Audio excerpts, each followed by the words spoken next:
Hi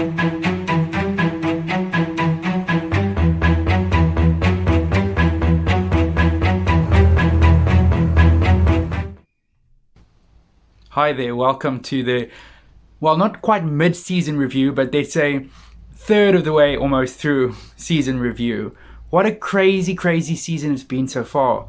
I mean, dominated by VAR. When one thinks of this 23-24 Premier League season, one can only think of VAR, because from the very first, well, it was actually the second game, I think, Man United versus Wolves, with that crazy Onana non-penalty penalty that wasn't given, right the way through to Liverpool Spurs, that crazy game of two sendings off, which were controversial to say the least, and who cannot forget the Diaz goal, all the way to countless Wolves having 3 or 4 apologies from VAR. Arsenal against Man City, even though Arsenal won the game, Kovacic should have been sent off about at least twice in that game. So many incidents, and now, even more controversy. Everton being docked 10 points due to financial irregularities, not balancing their books. Chelsea being probed, let's say, for what Abramovich's dodgy dealings, perhaps. Man City, of course, we know about their 115 charges, and now Tottenham, the newest club to be indicted on something that happened in 2008 to do with agents and unlicensed agents. A little bit crazy for me. I mean, it's getting a bit overboard. But the one team that is actually meant to be being brought to book, Man City, still nothing there. But excuse me, let's get to the football. Tottenham came out like a house on fire. Postecoglou was, after 9 games, the best ever start to a season by a new manager. They were coming from 1-0 down in the 98th minute against Sheffield United to win 2-1. The gods were smiling upon them until that fateful night at the Tottenham Hotspur Stadium against Chelsea, when everything started great. Scored the opener. Son scored a second, offside unfortunately, and then it all turned around after the Udogie tackle. It wasn't sending off, and then, as we know, Romero got sent off, and all hell broke loose from there. And then they lost the next game again, 90th minute, two late goals from Wolves, and their run seems to be put to halt with injuries, suspensions, and yeah, Tottenham could be no more. Especially not in a title challenge. Man City, 2 losses when Rodri was out, was good for the rest of the league. Other than that, they've been perfect. 10 wins out of 12. Arsenal have been getting the results, not playing as good as last season. I don't feel, maybe pacing themselves more than last season. Last season, Arteta had them playing 90-mile-an-hour football, heavy metal football, some might say, but this season's been a bit more measured. Maybe that'll count in the end of the season with more energy, but they're still having their injury issues. Obviously, Timber was unfortunate that he got injured in the first game of the season. He's basically out for the season. Jesus once again injured, and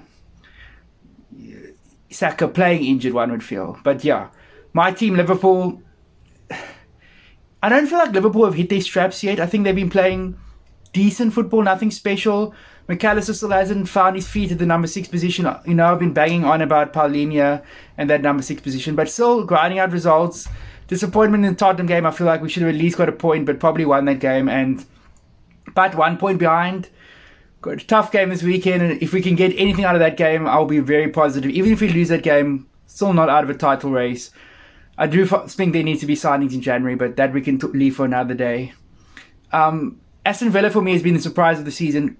Brilliant start, and they've either been blown hot or blown cold. Mostly hot, but the games they have lost have been quite thumping defeats.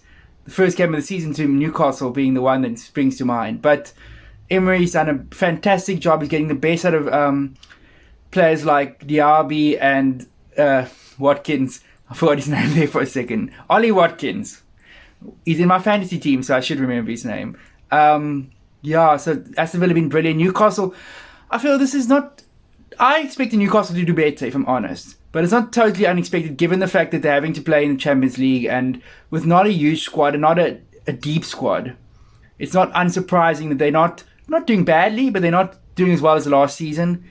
Again, Chelsea and United struggling. I'm a bit surprised about Chelsea, though it's still excuse me, it's still early on in their development under Pochettino. I think they will improve. I think they're going to have to buy a striker. I think they will buy a striker probably in January.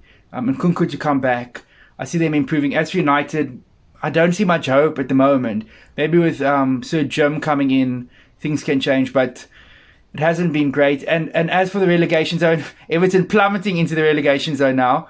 I still think they'll be okay. It's still a long way to go, but I think because of Burnley, Sheffield United, and Luton being probably three of the worst teams we've seen in the Premier League in the near past, or that I think Everton should still be okay, but it's put them in a predicament. But I look forward to the City-Liverpool game this weekend. Let's hope for a good result for my team. And yeah, have an awesome evening. Thanks. Welcome to Off Your Game, and this is part 2 of Off Your Game with Roni. Josh just did his video. It's the first time that I'm combining both of our thoughts into one video, and it's going to be interesting to see just how much they differ. It's obviously the Premier League review. We're in the final international break of the season. Well, let's say the first half of the season, because obviously next year they have more. But obviously most of the main games are done. There's very likely going to be European qualifiers taking place. I know the South American, and that's been what a crazy game this morning, South African time, between Brazil and Argentina. Loads of those players have to go and play big club games this weekend, especially with Manchester City kicking off the weekend against Liverpool in a mammoth clash. So international football, it's another story, and there's so many people that doesn't like it, and then you get the South American players that really wants to represent their countries. You've got the various coaches that doesn't want their players to fly all the way. I mean, Liverpool's got quite a few South American players, and Arsenal now as well, with the 3 Brazilians all starting this morning against Brazil. But this is a Premier League review in terms of what exactly has taken place so far. And if I can just get the league table up, that is the Barclays Premier League so far after 3 international breaks. I think it was 1 in September, 1 in October, and 1 in November. You had Champions League football. You had the start of the Carabao Cup. Carabao Cup has had 2 rounds. You've had continuous football post COVID, as well as a World Cup. You've had, I think there was a Euros as well. So you've had so much football. I mean, you've got your 38-game league seasons. You've got Champions League, Europa League, Conference League now as well. You've got your cup competitions. You've got pre-season. There's barely rest for the players these days, and loads of injuries. More muscular injuries in this international break. Gavi, I think it is, from Barcelona. He's now out as well with an ACL problem. You've got Vinicius, that's also out injured. So loads of injuries, and that's a huge theme to this Premier League preview that I want to just add to. And well, let's go and have a look at the log on the league table so far, starting at the bottom. Brother Josh obviously stating that the bottom, well, not the bottom 3, but 3 of those teams at the bottom 4, because Everton is now there with their docked points. We're going to get to that as well. But Josh feels that Luton, Sheffield, and Burnley are probably one of the worst 3 teams to come up. I know Burnley had a very good season, a record-breaking season in the Championship, but there is such a huge difference, especially with maybe 12 to 15 teams being quite strong with regards to their squads in the league. So it's quite difficult these days, even though you've got payments, teams that goes down, that has those parachute payments, and then if you win the most expensive game, they call it, as well, loads of things. But the main thing is that these 3 teams are not that good. Everton, they've had decent spells this season. They've obviously had 10 points that's been taken away due to their financial fair play issues, and there's so much to get behind that as well. Stuff that we don't even know the surface of, all the issues. And then you've got the likes of Chelsea and Man City that's got lingering issues that might take place in the next couple of years or so. The problem is they are big clubs, or stated as big clubs within that big 6, and Obviously, they bring a lot of money to the Premier League. So what's the Premier League going to do? What's the point of having rules if you're not going to enforce it? And if you're only going to enforce it on the likes of a Everton, a team that's never been relegated alongside the Arsenal. So that's actually going to be interesting to see if Arsenal, out of all these teams that you see, will be the only team that's never been relegated. But I still think Everton will stay up. Sean Dyche, the guy that looks like Stone Cold Steve Austin, I think he's going to keep them up and he's going to stun the world. So, so the bottom three, I still probably agree with Brother Josh that Luton, Sheffield and Burnley will be going down. I think Everton will find a way starting this Saturday against the Mancunians of Manchester Red. That game might be Sunday. I don't know when that is, but I'll be watching. And then obviously you've got the likes of Bournemouth, Fulham, and who's there? Nottingham Forest. They had all these top 6 teams that they had to play, or let's call it the big 6 from before, that they had to play away from home. So it's going to be interesting to see how they go in the back end of the season. They've got Brighton next, Crystal Palace FC, the mighty Palaceasians, Roy Hodgson's boys, Wolves, who I thought has been a decent team, are in 12th position. That's quite strange. But you can see that up and between 7th and 12th, there's only, is that 5 points, 4 points? 5 points difference between 13th and 7th. So if you get a bit of a run of 3 games or so, there's lots of football happening now in the next month. Then the likes of a Crystal Palace, they're not scoring enough goals, could actually get up. Yeah, go up in that log. And then you've got teams that's in Europe, not Chelsea. Brentford, Arsenal's next opponents are in 11th place. Also, only like 4 points off a European position. You've got Newcastle, Brighton, West Ham and Chelsea that are all there. So it's quite bunched up. And then you've got this very strange Mancunians of Manchester Red, Manchester United. They've won 7 games. They've lost 5 games. They've got a negative 3 goal difference, but they're in 6th position on 21 points. Obviously 4 points off the villains of Aston, as they call them. Aston Villa, a fantastic season so far under Unai Emery. They need to sort out their away form. They're fantastic at home. They've got Tottenham away this weekend. They've got Arsenal coming to Villa Park soon. That's a game that I'm stressing about now already, even though we have to focus on Brentford and then Wolves. So very, very tight when it comes to the top 5. It's 25. Yeah, they're 3 points off the Mancunians of Manchester Blue, Manchester City. The guys that has got 115 cases against them, if not more. But I think it's going to be forever. I mean, I might be going more grey than what I already am by the time that they are going to be docked points. Just a quick thing. There's a lot of social media experts and YouTubers that's talking about the fact that, do you want to be given a title because Manchester City or Chelsea's league titles are taken away? My personal opinion is no, you want to be in the moment when your team does the job. And obviously a terrible ending to Arsenal's season just soured things. On the one hand, you've got to play fair. And then obviously Liverpool, they're the biggest ones because they can obviously overtake Manchester United by getting at least 3 titles. I know the Mancunians of Manchester Red can possibly get 1 title if you want to go that route. But I personally think it needs to be stripped. Yes, it's unfair, but stripped rather than given it to a team that finished second. I know Liverpool were very close, almost getting 100 points. And then there was that one occasion where they were 1 point off Man City as well. And as Josh liked to keep reminding me about some of the incidents that's taken place, Liverpool didn't have any incidents in those seasons, but the Everton Manchester City game in one of those seasons, which was diabolical. And Josh is right when he speaks about that. So I personally haven't decided yet. It's just easy to say Manchester City is going to win the league. I personally feel Liverpool is a threat, a big threat when it comes to the Arsenal.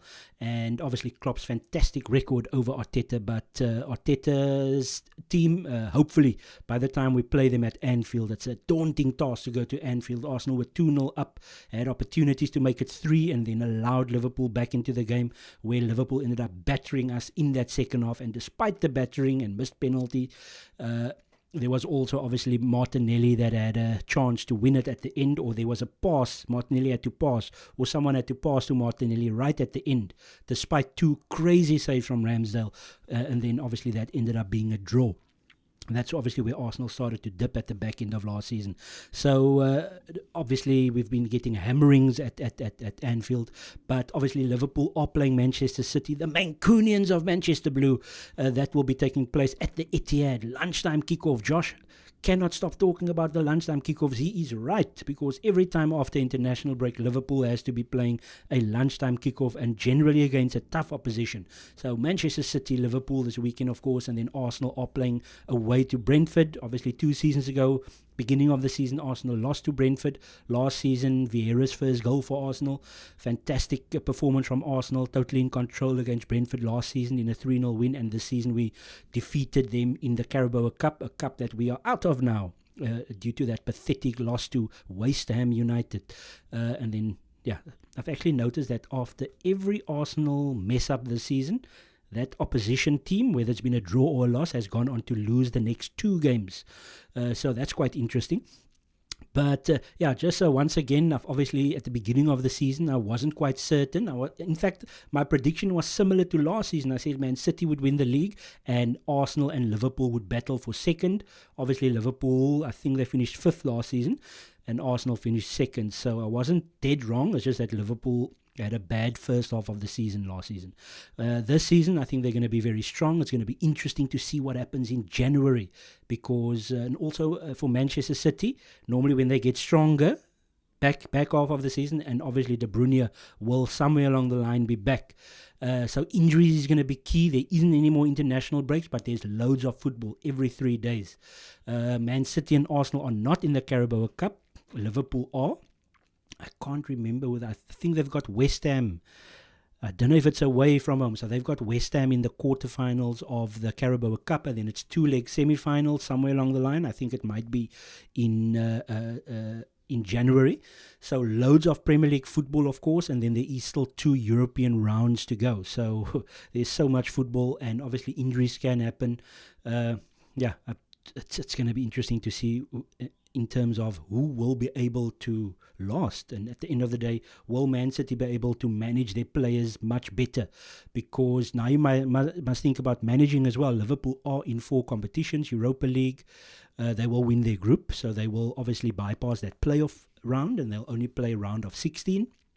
And they can mix and match their teams. They should be strong enough to win the competition, something that Arsenal were very poor at in terms of European, being able to change your team effectively and still winning games.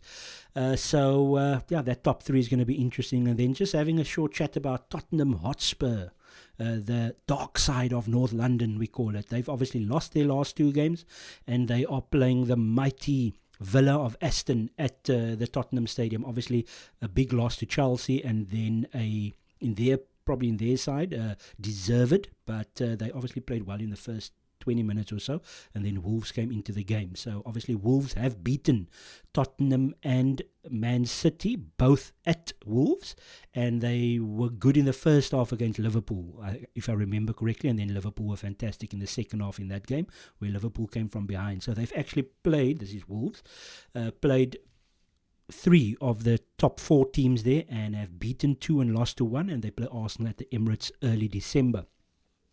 So it's going to be very interesting to see how the league goes. It's been, I think Josh also mentioned that the teams aren't quite hitting it at all cylinders. Aston Villa, for example, are excellent at home. They play a nice attacking brand of football, still give away loads of chances, but no one has really set the world alight, and that's concerning for Man City to be at the top. Obviously that can change over the weekend. Liverpool can go there and win, and it's going to be interesting to see how this next couple of weeks go. I do believe Tottenham has got some more tough games to come. I think they've got Villa, and then I think they've got Manchester City in the next 2 or 3 games at the Etihad as well. It might actually be Aston Villa away, Man City at home. I know Chelsea has got a couple of interesting games. They've got Man United soon. I'm not sure. Liverpool and Arsenal are playing in December.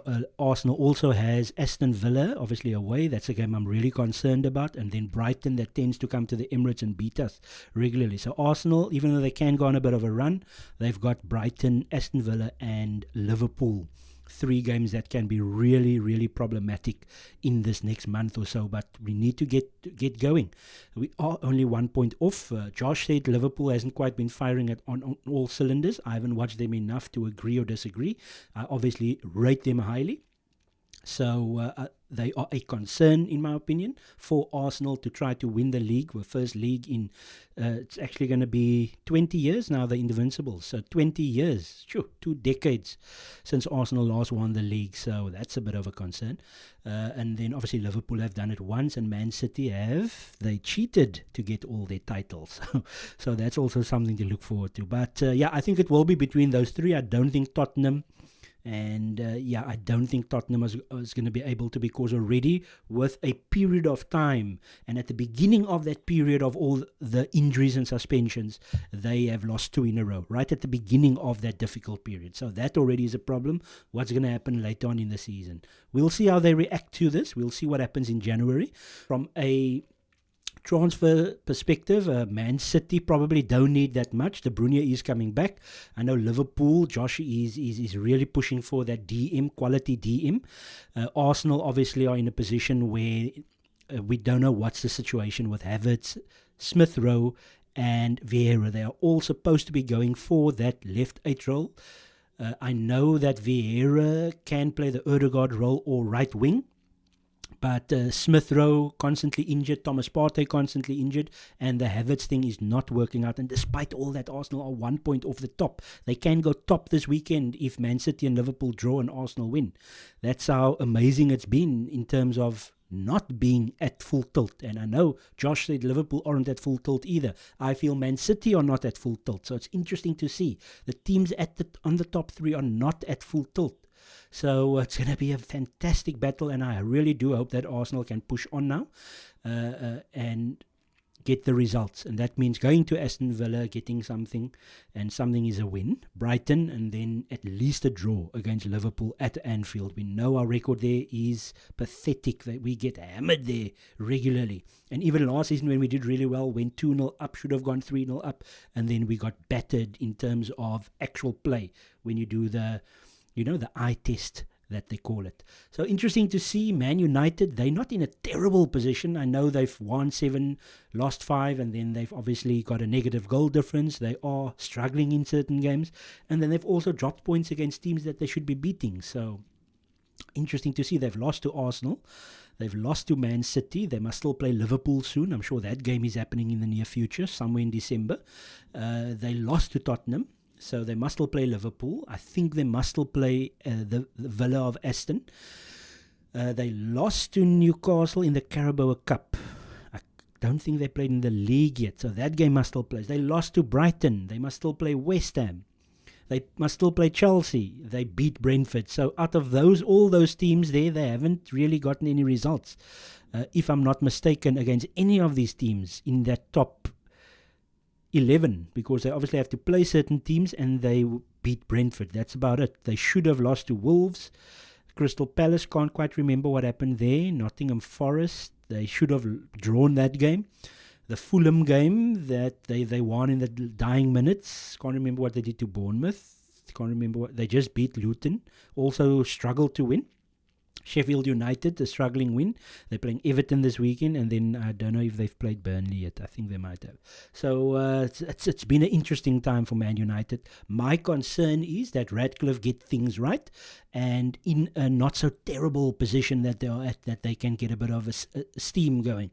I don't think they will change the manager. Maybe some attitudinal problems, and that's not a right word, but it's my YouTube video. So attitudinal becomes a word, but they obviously need to change the attitude, and I just read something now that they were pushed too hard in pre-season. That's why they didn't start so well. I think that is BS.